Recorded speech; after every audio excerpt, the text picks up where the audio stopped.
this is how it's gonna work, and it does. But I knew nothing about business, so first thing we did was the conclave, which was really interesting, because they, like, okay, this is where you need to figure out and do customer discovery, which is the main thing I was doing. Which was really helpful, because it felt like before I was just grasping at straws. And then after that, I was like, okay, I need to focus on this part, and focus on the recruiters, and then I need to focus on how engineers are going to use it. It was like climbing, but I knew what. I knew where to grab onto to get to the next step, versus before I was just trying to feel like I was just trying to jump up and hopefully get to the top. So I think the biggest thing that helped me was focus. Okay, I know where to focus and where not to focus. And then obviously the mentors like Bill helped me with the financial, so I can focus more on the customer discovery. So I think those were some of the most helpful things. So I learned way more about how HR recruiters actually use this versus what's in my head, work out those two. And that happened in almost 2 to 3 months. So that was very quick versus if I were to do it on my own, who knows where I started. So. How long were you and Ryan at it before we met? I think we started the November before, so 2022 November was when we first started writing our first line of code, I think, right, somewhere around then. But back then we made the classic mistake of, we'll build it and people will come. And I'm like, wait, I don't want to do SEO, I don't know what that is. Yeah. So, yep. Any questions for Joshua? No? Okay. Oh. Like, how many hours a week do you spend on a code?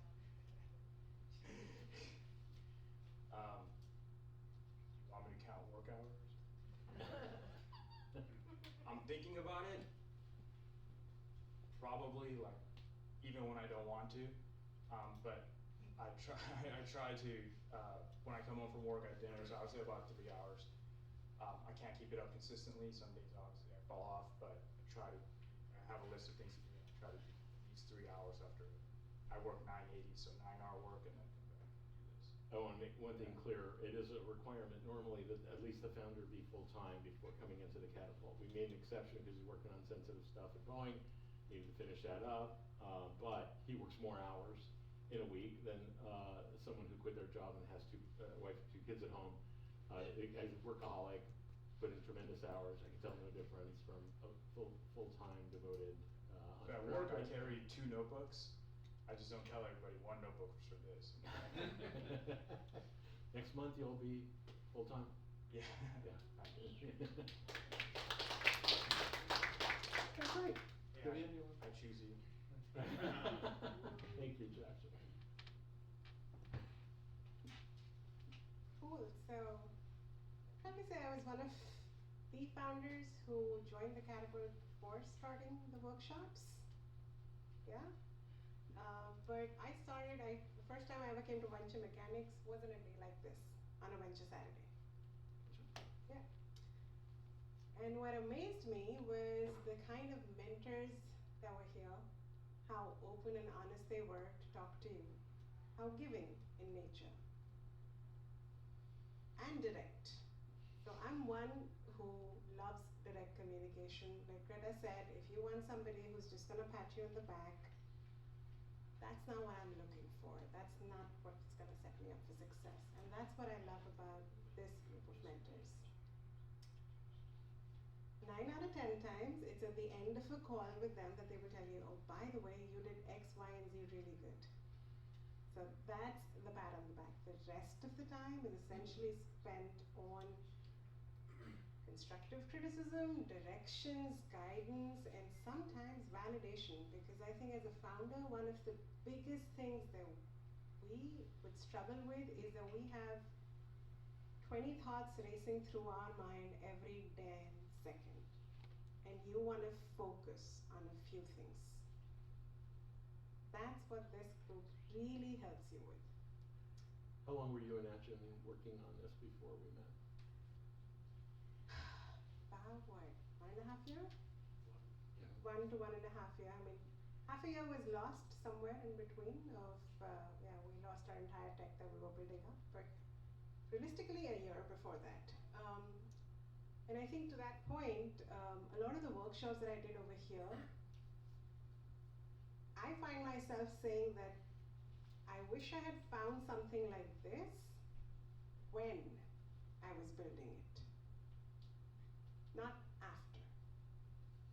And why is that? Is because there's a lot of, you just come at so many forks as a founder and you keep going down one or the other, but there's a lot of places where this group could have helped you take the right decision at the right time without deliberating it for over a month.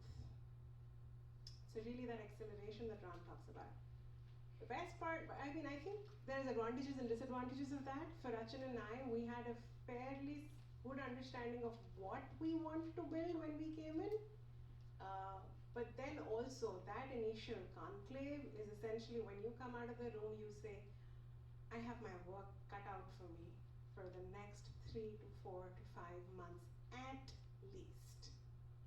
And when you start executing on it and you're meeting these mentors on a daily or a weekly basis, or you're attending the workshops, I mean, I stopped tracking my to-do list because it doesn't end, and at that point it gives me anxiety.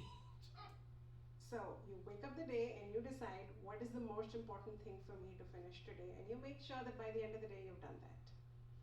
The other thing that I would say is empathy.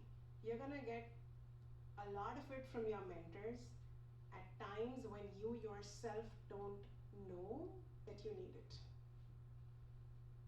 So that helps a lot over here. And of course, I mean, how much will you get from the mentorship? As much as you ask for it. So something that I'm learning as a founder, I mean, I've been a professional all my life, never had a venture before. It's difficult to ask. And that's what, this environment is what's making me more and more and more open to that. Just go ahead and ask what you want. 9 out of 10 times, out of the kindness of their hearts, if people know the answer, they will give it to you. But you gotta ask, because they can't read your minds. And so this whole setup for me has been as much about making my startup successful as about prepping me as a founder for what I need to make it successful. That's probably what I'll say for it. Thank you.